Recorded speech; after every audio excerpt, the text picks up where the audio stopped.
hurt my back. Okay. Yeah, that was the first time. because then I'd realised, okay, you need to stop doing this yourself because you don't know. And you need to get advice from somebody else. Wow. Yeah. So, yeah, about 2 years. 2 years doing it for yourself? Oh, no, about 2 years okay. with your dietitian. working with a dietitian. And how many years since you were doing it by yourself? Oh, like 5. 5. Yeah, long time. Wow. I think it's hard because as an amateur, you don't. Well, I was pro probably from about 4 years ago, but even going pro, you don't really get paid much. Yeah. So paying a dietitian can sometimes be just unaffordable. Yeah. Is it lonely? Like doing that by yourself the first 5 years? Did you feel? Yeah, but I'm a bit of a hermit like that. Yeah, okay. Yeah, I think you find comfort in your own company. Yeah, we were actually talking about this a couple of weeks ago, and we were saying most fighters are really, hermits. We're quite happy to do our own thing. I'm quite happy to go for runs on my own. I don't really need anyone there with me. So yeah, I mean, it can be lonely because you do sort of. I mean, outside of training, yeah, definitely.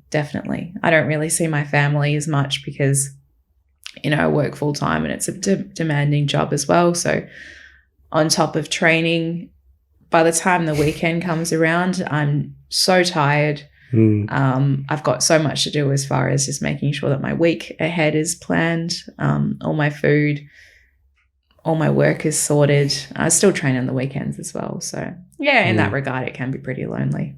Do you find it hard to kind of balance your work and then the fighting training as well? I have over the years, but I think I've got it down now to a point where it's like I try not to put too much pressure on myself if things aren't going perfectly. So like for my my fight camp. So to give an example, for my fight camp which was for the 4-man fight, I would train a lot during the day. Yep. So just flexible working hours. I'd get up really, really early and work and then work a little bit later.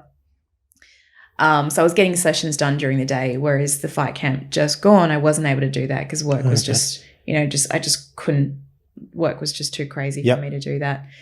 But, instead of getting down and getting upset with yourself, you just have to accept it. You just accept it as part of, your journey as a fighter and having a job as well.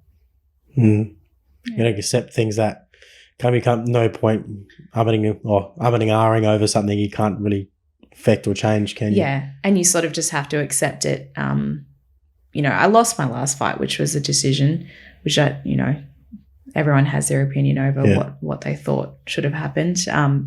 But yeah, my point is I will never let something like that be the reason why I lose a fight. Like just because I missed out on a couple of sessions because work was crazy. You were also in quarantine as well, I think, coming back from Queensland. Yeah, I was in quarantine. That was fun. But that was probably 8 weeks out from the fight. So I just treated that like it was forced recovery. Yeah. Okay. You obviously still did some shadow rounds or whatever you could, right? Yeah. My friends, obviously, you can't. It's not going to be the same level.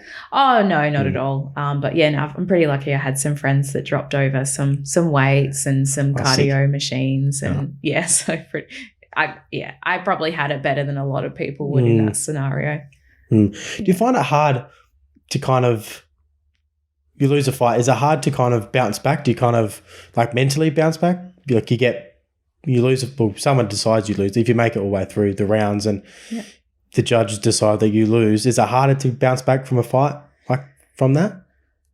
I think I'm still processing what happened a couple of weeks ago. But if I use an example, I took a fight on 5 days' notice. Oh, wow. A really long time ago. It was probably my 4th fight.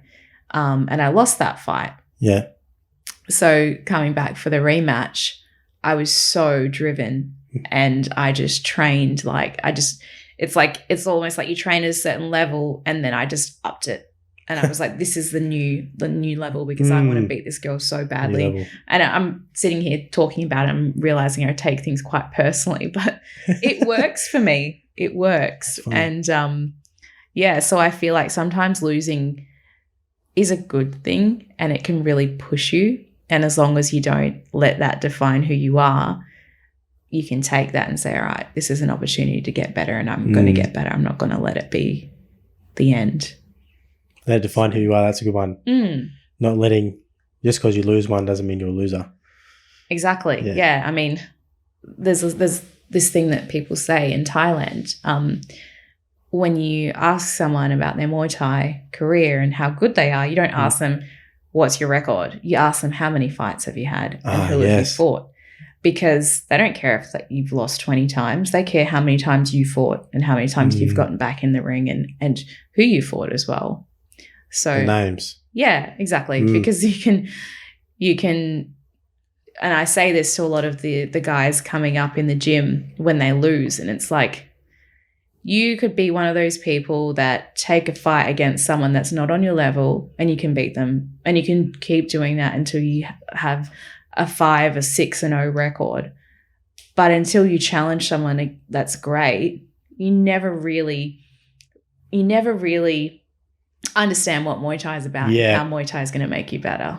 Because at the end of the day, like, we're not just fighters, we're humans as well. And for me, and I know the people that are in my team and the people that are close with me, Muay Thai is about becoming a better human. It's not just about I'm going to make someone bleed. It's a lot more than that.